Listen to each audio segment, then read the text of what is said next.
যখন রক্ত সম্পর্কীয় কেউ আপনার সাথে প্রতারণা করবে তখন ভেঙে পড়বেন না। মনে রাখবেন, হযরত ইউসুফ আলাইহিসসালাম আপন ভাইদের দ্বারা প্রতারিত হয়েছিলেন। যখন পিতামাতা আপনার প্রতিপক্ষ হয়ে দাঁড়াবেন তখনও ভেঙে পড়বেন না। মনে রাখবেন, হযরত ইব্রাহিম আলাইহিসসালাম নিজ পিতার দ্বারাই আগুনে নিক্ষিপ্ত হয়েছিলেন।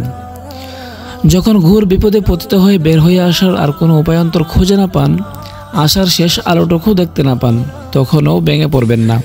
মনে রাখবেন, হযরত ইউনূস আলাইহিসসালাম মাছের পেটের অন্ধকার প্রকোষ্ঠ থেকেও উদ্ধার হয়েছিলেন।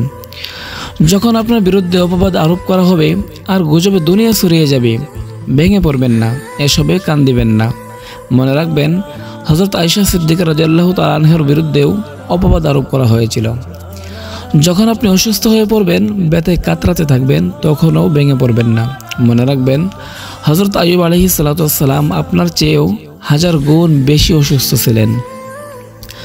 যখন আপনি নির্জন একাকিত্বে ভোগেন তখনও ভেঙে পড়বেন না।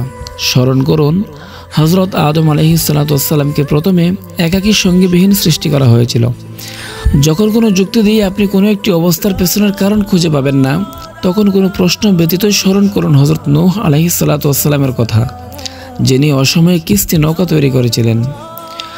যখন আপনি পরিবার, আত্মীয় স্বজন, বন্ধু বান্ধব, সর্বোপরি সারা দুনিয়ার দৃষ্টিতে কৌতুকের পাত্রে পরিণত হবেন, তখনও ভেঙে পড়বেন না। স্মরণ করুন আমাদের প্রিয় নবী হযরত মুহাম্মদ সাল্লাল্লাহু আলাইহি ওয়াসাল্লামের কথা, যিনি তার আপন জনের হাসি তামাশার পাত্রে পরিণত হয়েছিলেন।